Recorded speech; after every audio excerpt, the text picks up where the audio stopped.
జై శ్రీరామ్. రామాయణంలోని యుద్ధకాండని విన్నా చదివినా ఆ శ్రీరాముని ఆశీస్సులతో మీరు చేపట్టిన ఏ కార్యంలోనైనా జయాన్ని పొందుతారు. శ్రీమద్ రామాయణము యుద్ధకాండ 18వ భాగము. రాముడు మాట్లాడిన కర్ణకఠోరమైన మాటలు విని మనస్తాపము చెందిన సీత అగ్నిప్రవేశము చేసింది. అగ్ని భగభగా మండింది. సీతను తనలో కలుపుకుంది. అగ్నిదేవుడు మానవ రూపంతో సీతను ఒక తండ్రి తన కుమార్తెను తీసుకుని వచ్చినట్టు తీసుకుని వచ్చాడు. సీత కూడా అప్పుడే ఉదయించిన సూర్యుని వలె ప్రకాశిస్తూ ఉంది.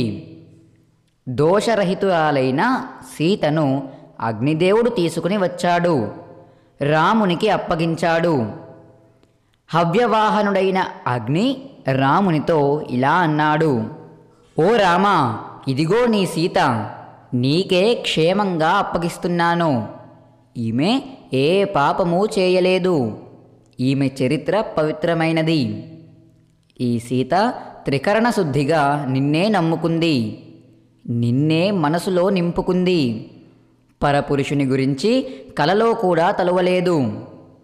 నీవు పర్ణశాలలో లేని సమయములో దుర్మార్గుడైన రావణుడు ఈమెను దొంగతనంగా అపహరించాడు.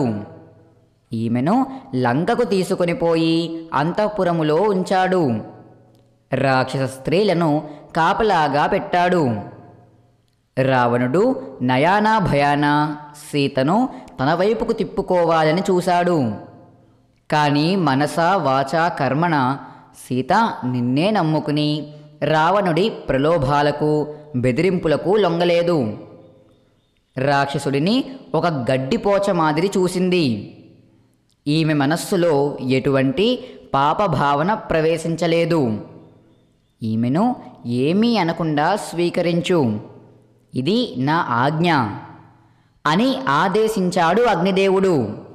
రాముడు అనుమానముతో కూడిన కోపంలో ఏవేవో అన్నాడే కాని మనస్సులో కుమిలిపోతున్నాడు. కంటి వెంట నీళ్లు ధారాపాతంగా కారుతున్నాయి. అగ్నిదేవునికి నమస్కరించి ఇలా అన్నాడు: నా సీత గురించి నాకు బాగా తెలుసు. కానీ చాలా కాలము పరాయి గృహంలో ఉండటం వలన అలా అనక తప్పలేదు. నా సీత తాను పరిశుద్ధురాలను అని నిరూపించుకుంది.